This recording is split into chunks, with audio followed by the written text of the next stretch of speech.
Hello super fans. Guys, Thanos MCU के सबसे powerful villains में से एक है। मार्वल कॉमिक्स हो या फिर मार्वल सिनेमैटिक यूनिवर्स, थैनोस एक पावरफुल और इम्पैक्टफुल विलन ही रहा है।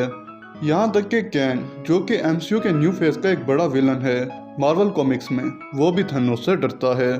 मार्वल कॉमिक्स में थैनोस का अफेयर लेडी डेथ से भी रहा है, तो क्या इतना पावरफुल बीइंग ज़ेरोथस यानी स्पिरिट ऑफ जस्टिस को भी हरा देगा, या फिर ज़ेरोथस थैनोस पर भारी पड़ेगा? यही सब जानते हैं इस वीडियो में कि आखिर इन दोनों में कौन ज़्यादा पावरफुल है। तो बिना किसी स्पॉइलर के चलिए शुरू करते हैं।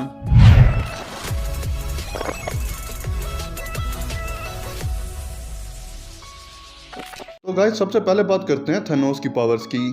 तो थैनोस एक इटर्नल था, जिस वजह से उसके पास सुपरमैन स्ट्रेंथ है। थैनोस ने हल्क जैसे खतरनाक क्रीचर को भी आराम से हरा दिया था, और वो भी बिना पावर स्टोन के। और उसने लोकी को भी आसानी से मार दिया। थैनोस ने टेसरक क्यूब को अपने हाथ से ही तोड़ दिया था। वो अकेले ही कई पावरफुल लोगों को संभाल सकता है। उसने स्पाइडरमैन को पकड़ने में ज्यादा देर नहीं लगाई थी। डॉक्टर स्ट्रेंज का जादू भी उसका कुछ नहीं बिगाड़ पाया था, और आयरन मैन का सबसे पावरफुल आर्मर भी उसने आसानी से तोड़ दिया था। एवेंजर्स एंड गेम की फाइनल बैटल में भी थैनोस बिना किसी इन्फिनिटी स्टोन के ही सबको कई टक्कर दे रहा था। थैनोस की ड्यूरेबिलिटी की बात करें तो वो एक ऐसा एलियन है जो कि इन्फिनिटी स्टोन्स की पावर को बर्दाश्त कर सकता है, और वो भी पूरे के पूरे 6 इन्फिनिटी स्टोन्स। उसने इन्फिनिटी स्टोन्स की पावर से पूरे यूनिवर्स की हाफ पॉपुलेशन को डस्ट में कन्वर्ट कर दिया था, और इन सब के बाद भी थैनोस को कुछ नहीं हुआ था। थैनोस का साइज काफी बड़ा है, मगर फिर भी उसके एक्शन काफी फास्ट हैं। उसने हल्क को लड़ने का मौका ही नहीं दिया था। थैनोस का खास हथियार है उसकी डबल एज स्वॉर्ड। इस स्वॉर्ड के साथ उसने हमारे सुपर हीरोज को भी बड़ी टक्कर दी थी। थैनोस बाकी वेपन्स को भी बहुत अच्छी तरह यूज करना जानता है। थैनोस का दिमाग बहुत तेज है। वो एक अच्छा लीडर है जो कि अपनी आर्मी को बहुत अच्छे से मैनेज करना जानता है। तो ये हो गई थैनोस की पावर्स। इसके बाद बात करते हैं ज़ेरोथस की पावर्स की। तो ज़ेरोथस एक एंजल है, जिसे हम स्पिरिट ऑफ जस्टिस भी कहते हैं। इसे डीमंस ने कैप्चर कर लिया था और उसे हेल में ही कैद कर लिया, और उसे कहा कि वो सोल को टॉर्चर करे। तो ज़ेरोथस बहुत सारे ह्यूमंस को चुनता है ताकि वो उनको अपनी पावर्स दे और उनको कन्वर्ट कर दे गोस्ट राइडर में, और वो बीइंग फिर इनोसेंट को प्रोटेक्ट करे, जिस काम के लिए उसे भेजा गया था।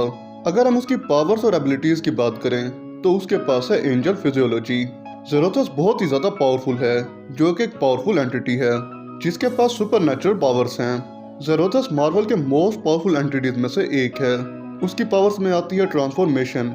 जब वो किसी होस्ट को चुन लेता है तो उस होस्ट को कन्वर्ट कर लेता है एक फायर स्केलेटन एंटिटी में, जिसे हम गोस्ट राइडर भी बोलते हैं।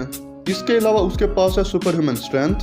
वो सारे सुपर नेचुरल एंटिटी से ज्यादा स्ट्रॉन्ग है और ओवर पावर कर सकता है बहुत सारे एंटिटीज को भी। उसकी ड्यूरेबिलिटी भी काफी हाई है। उस पर वेपन्स का कोई असर भी नहीं होता।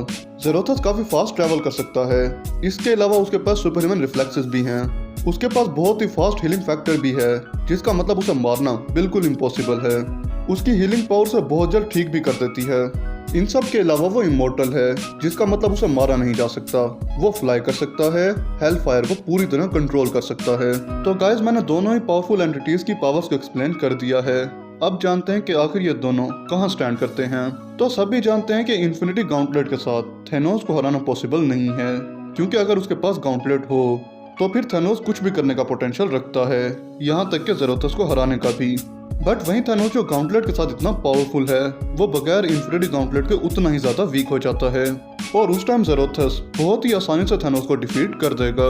बाकी आप मुझे कमेंट सेक्शन में बताओ कि अगर ये दोनों एक दूसरे के आमने सामने आ जाएं तो फिर उस बैटल में कौन विन होगा।